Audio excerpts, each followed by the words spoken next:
Hi, Divas. It is Coach Twyman, Fit, Fine, and Fabulous, and I am super uber excited about today's conversation with our special guest, Ambassador Shabazz. Hi, Ambassador. Hello there, Miss Twyman. How are you? I'm doing wonderful. I want to first give the ladies a little preview of who you are. Of course, they probably already know everything about you, but just as a courtesy, I'm just going to share a little small snippet of who you are, if Mm-hmm. that's okay with you. Sure. All right. So Ambassador Shabazz is the eldest daughter of Dr. Betty Shabazz and Malcolm X Shabazz. She's recognized as a masterful creator and astute businesswoman. Ambassador Shabazz has been fondly termed by her colleagues as an ideas architect. She's a strategist and a technician, quick to discern the integrity, theme, and ultimate goal of each endeavor while realizing a vision of execution and successful outcome. She is speaking to you guys right now about the importance of creating a vision for your goals and how to bring that vision to actual fruition without having it tied to a resolution. So that is what this call, that is what this conversation is all about. And I'm just super geeked to have this opportunity to talk to Ambassador Shabazz about such an important topic. So Yes. thank you so much for Well, joining of us. course. And I regret that we didn't get a chance to speak during the challenge, but, I'm delighted that we're on the phone now and able to speak to your women, the women folk, the gatherers, the sorority of Fit, Fine, and Fabulous. And I'm hoping that between the initial date of the challenge and now, that most have been able to sustain their promises to themselves. Uh, Oh, yes, I agree. I hope that all of you who are listening, who were a part of the challenge, are still working towards those goals and those visions that we laid because it's important. It's important not just to do it while we feel motivated, but to also just to continue to do it because we want to live a long and more fruitful life, and we want to pass on that legacy of health to our families. We talk a lot about legacy of wealth, financial gain being transformed and moved down the line of family history from generation to generation. But we don't talk much about the health side of things. So it's I'm happy. I'm happy that this is of importance to you and that you are taking the time to do that with us today. So speaking of taking the time to do that with us today, um, tell us a little bit, if you don't mind sharing, about why did you decide to spend some time with Fit, Fine, and Fabulous of all the groups on Facebook or in the world for that matter? well, I had the pleasure of learning about Fit, Fine, and Fabulous from a mutual friend and who equally was passionate and dedicated. And when you and I had an opportunity to speak, it was confirmed. I thought it was amazing what you were doing. It was moving to know that it's your story realized and that you were then sharing it with others and that many signed on. And I wasn't surprised about the characteristics that invited people to sign on. It's what made me then suggest that we continue finding nuances and ways to expand that through the exposures that I have and to travel and to because wherever you go, I know that there's a greater membership of people looking for the wonders that Fit, Fine, and Fabulous advocates.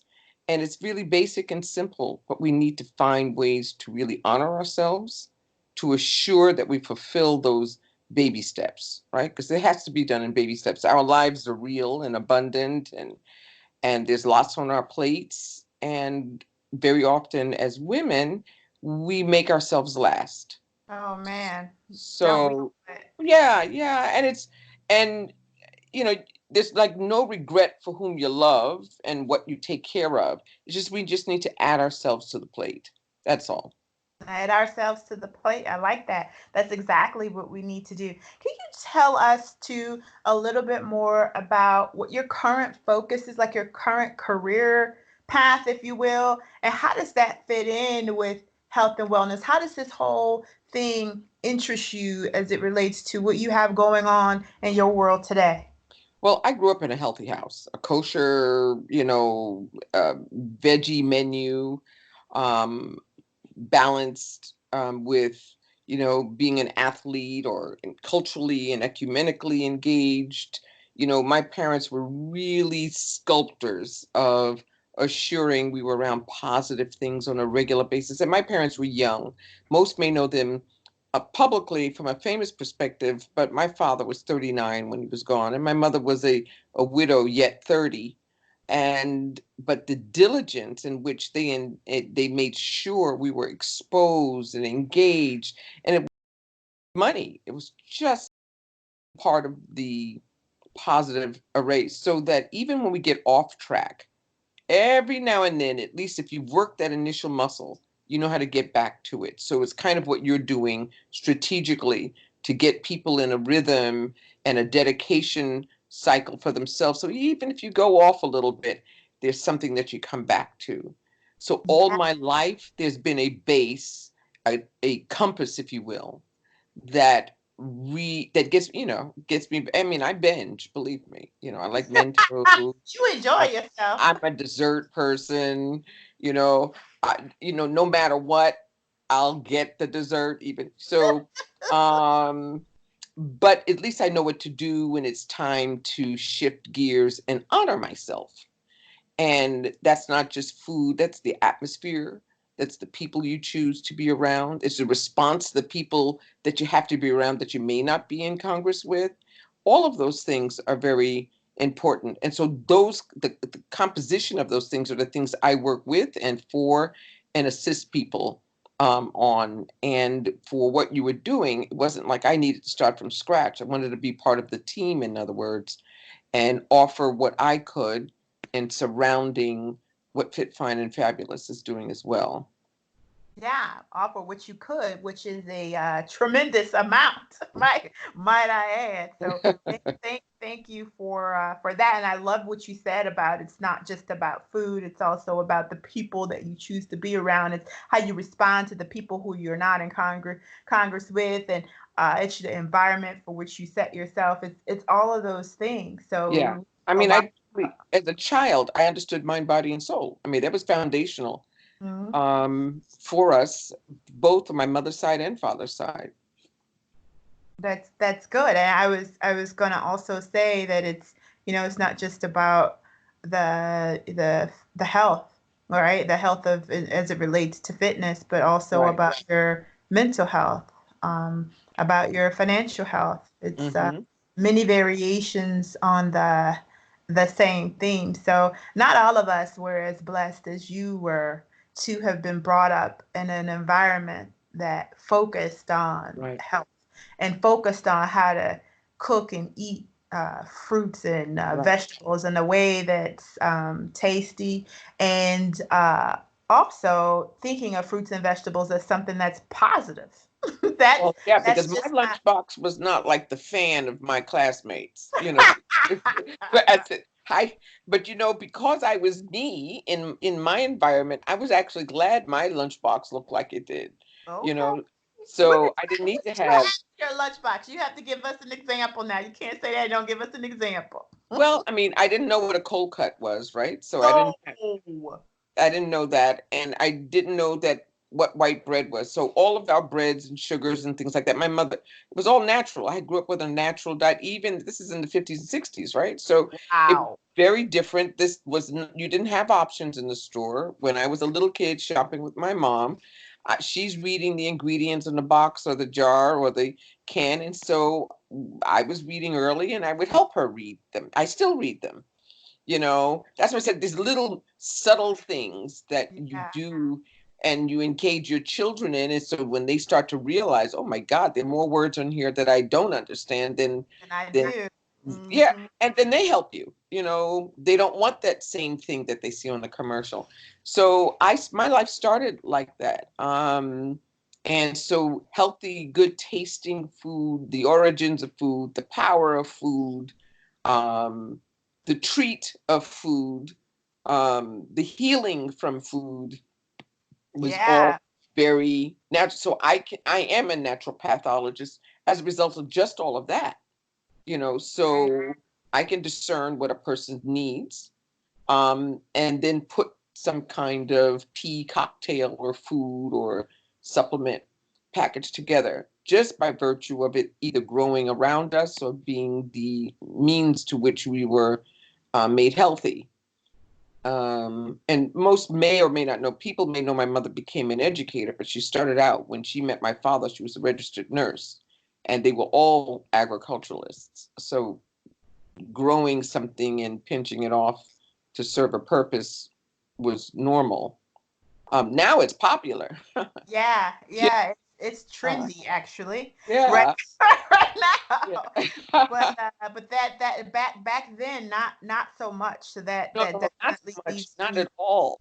Not not at all. not at all. So that leaves me in new awe of your Yeah. of your parents Yeah. and all that they had going on Oh yeah. around them. I just would never have imagined that Oh, this too was a part of that. So all day.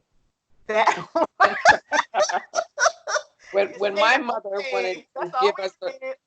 give us something, and we were all, how you have to quiet children at church or in a public, she would give us a clove, and we would chew on a clove like that was something good. And she could convince you. Don't you mess know, with my soror. Okay.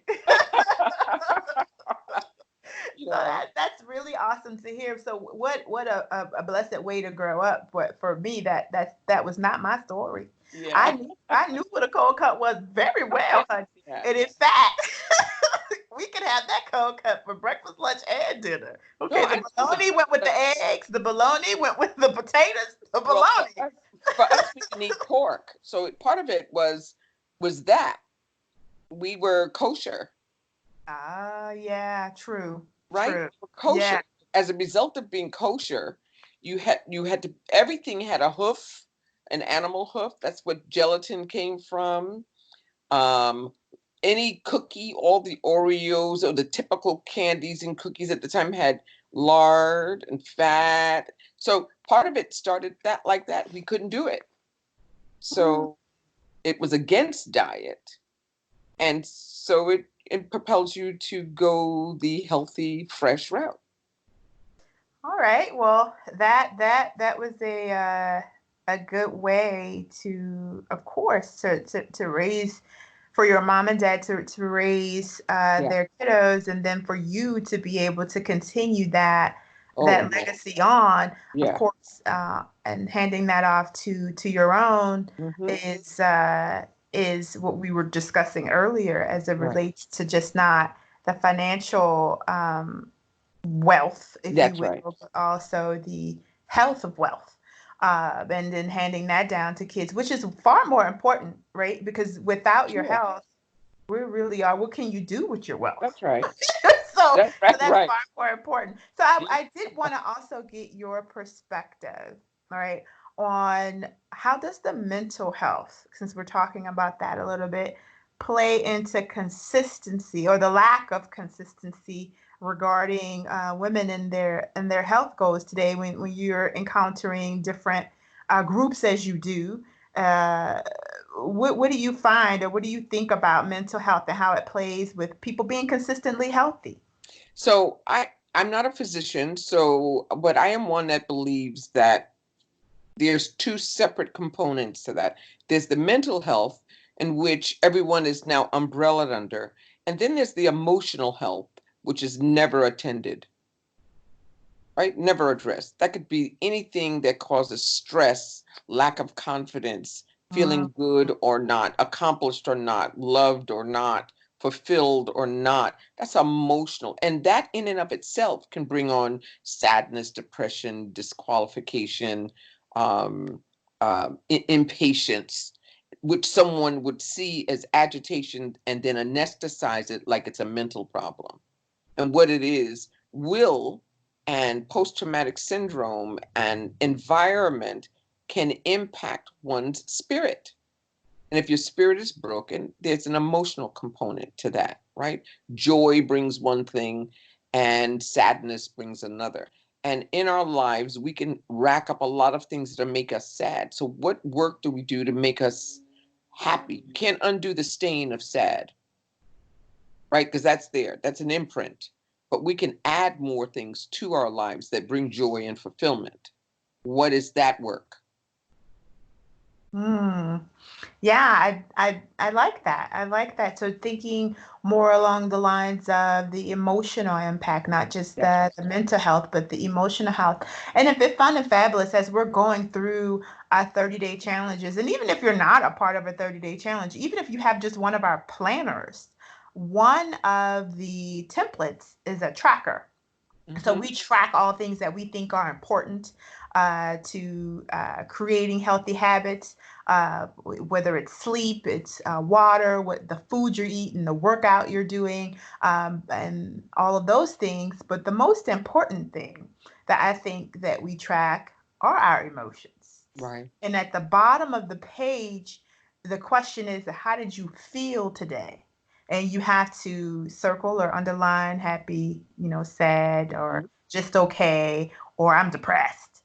Right. Because I asked the question because I know just from helping and working with women for the past 5 years that sometimes we're not in tune with what's happening emotionally to a point where we can't even compare the fact that I'm overweight because I'm sad. Right. And I've been sad for a long time. Right. You're not even making the connection as to why Right. you can't create these healthy habits and stick to them. It's like, I really want to do it, but for some reason, Right. could the reason be that you are depressed? Like, could that really be the reason? And maybe Right. you need to see a professional about it, you know? Or could the reason just be that that you haven't taken the time to truly create a daily cycle that works for your life, and so that creates constant stress on you because you don't have a morning routine, you Exactly don't have right. an evening routine, and because you're just flying by the seat of your pants, and it creates havoc, Right. and it's a perpetual habit that you've grown accustomed to. You don't even see it, right? And some So, people like havoc, so that's another thing. oh Lord, So, like a so, havoc. so you can't complain about the havoc that you sustain. You know, you have to say to yourself honestly when you make that list, how did I feel this morning and what contributed to it?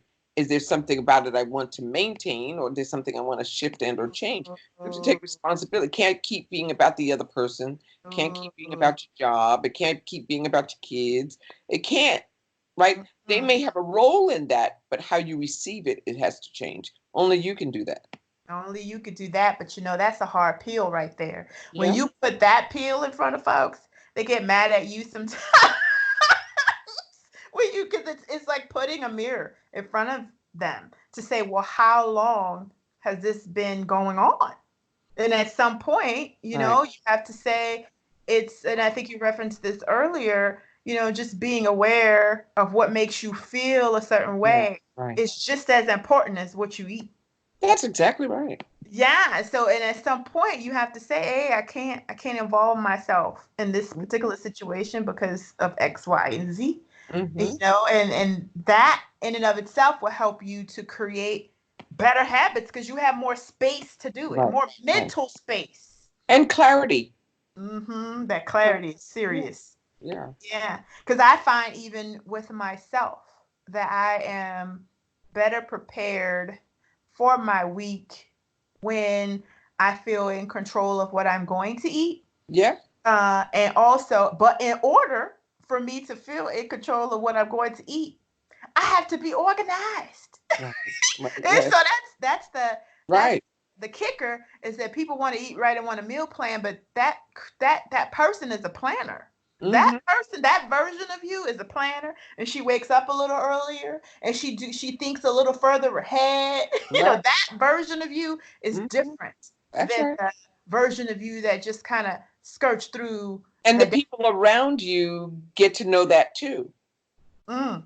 So I'm a person that's never late. And Oh, so, you'll always hear people say, well, it's, Kentucky time, or I'm on Black people's time. And I want you to know, every place I've gone in the world, everybody calls it, they name it.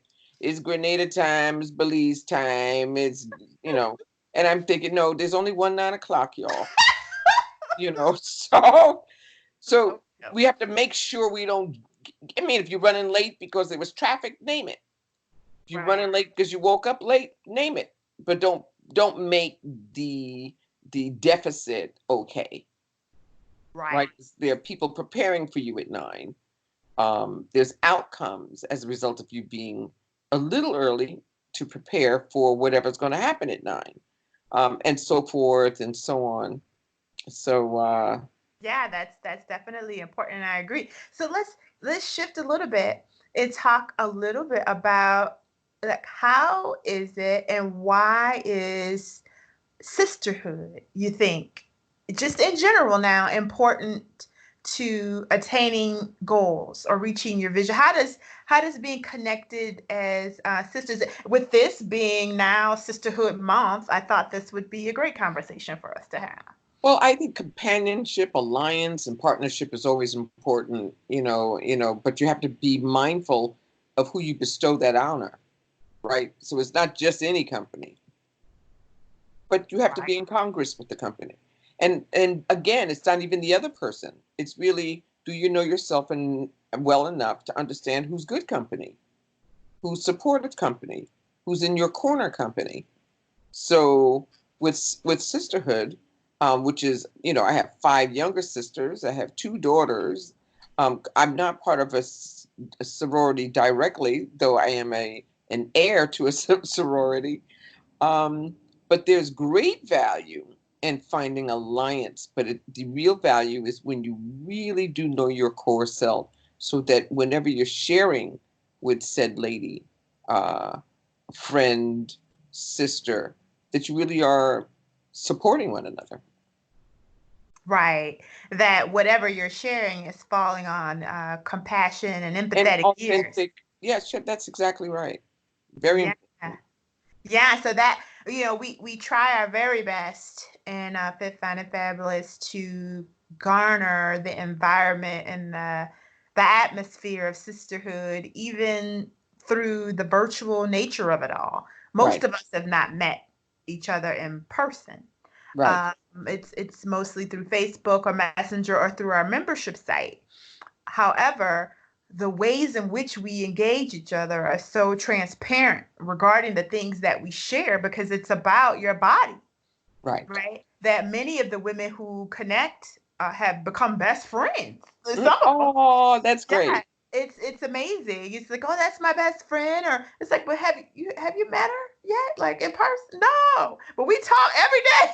It's like, well, that's just awesome. And I myself, I've had, of course, I've been doing this for quite some time. So the connection that hundreds, and they inbox me as if we've met and they know me, and I feel connected to them and as if I know them as well, because at a larger level, I do. I've Right, I've seen their bodies. I know their hurts. I know their pains. They know mine because I share them.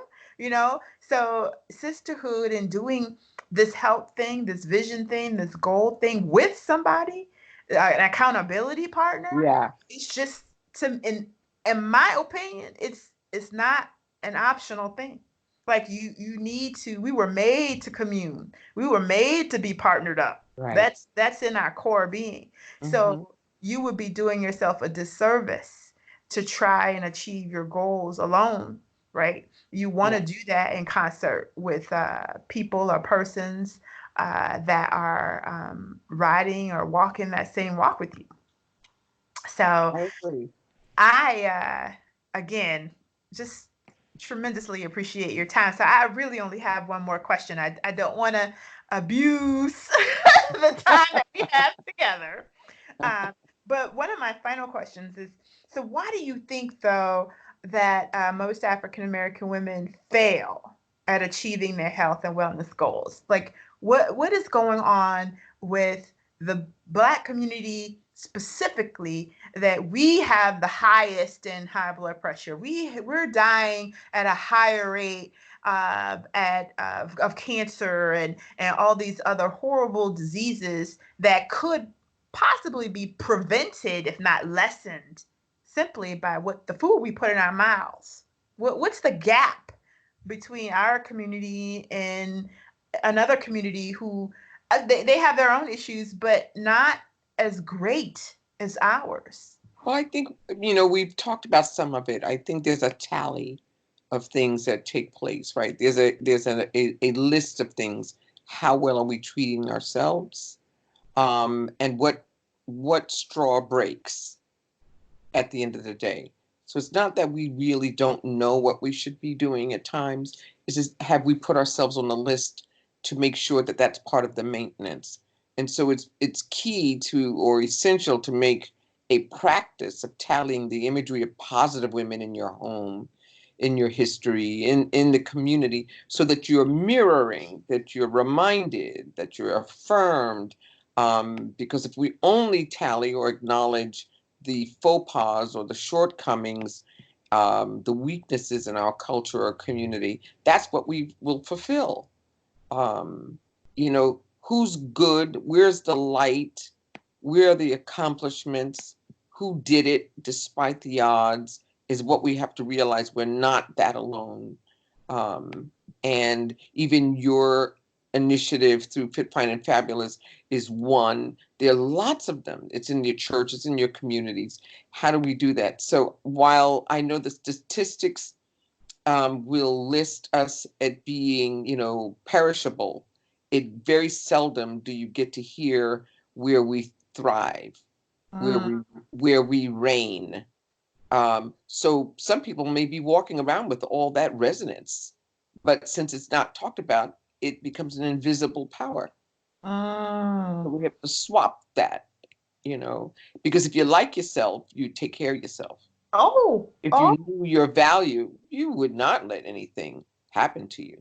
And that's why you have to engage your children in cooking and preparing, and so that your win is their win is your win, and this all around health. Children need to see their parents, their mothers, becoming restored people and not fretting at the end of each day.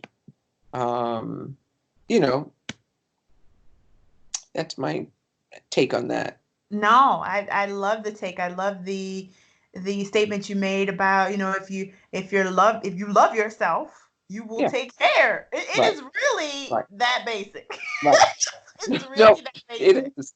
It really is. And it comes down to that self-love that some of us struggle with. And sometimes we do need to focus, like you said, more on what's going well. Yes. And less on what's not, because that becomes the narrative in your head. And the narrative in your head drives actions in your day. Every day we're affirming a legacy. What are your children watching? What you want to make sure they're okay. You want to, like I said, I had those old corny lunch boxes, but because my mother would say, and my dad would say, good for you, that gave me the might to walk in there and open up that weird lunch box. It wasn't weird though, because it was common in your home. It just didn't matter to me what other people thought. I mean, I had already had it affirmed that it was it was sliced chicken on whole wheat bread. I had some real food, and it was intentional. When I think of who my mother was, when you're a kid, they don't say that, but who she was until she made her transition, every move was intentional. Every move was to make sure that she was mirroring that which we were going to walk with. Every move was intentional. Wow, what a legacy! What a legacy! And it's a great way to end our dialogue today as we reflect on what legacy we're leaving for our kids, and if we don't have kids, the legacy we're leaving to those who we influence, our sphere of influence, right? So it's important, because it's not just about what we're doing in our bodies, right? But it's also about what my daughter is doing with hers, because that becomes then my legacy, because you are your mother's. And you mentioned in another conversation we had that you were 60 something. Yeah. And I'm like, not the picture you sent me. Like, ooh, Yes, she is. ooh, like where? You see, the kosher works for you, friend. You Yeah, look but amazing. like I said, I do like dessert. I'm not even lying. Okay, so it's I like I need to try to underscore act like, that right there so you don't yeah, get it I might twisted. have some soup in the beginning, but what's on the menu for dessert? You won't be passing that by. No. Well, thank you. It's always a pleasure talking to you. I learn a lot as always. I'm leaving the conversation smiling and inspired every time. Oh, great. Well, so let me just say ditto back to you. For me to walk this earth with some losses notwithstanding, but it just is one of those things that really affirms that all those that have gone before me that I miss, that their giving was not in vain, because there's generations of young men and women like yourself doing great things for other people. So thank you. Thank you so much, Ambassador. We'll talk to you again real soon. Thank you. Indeed.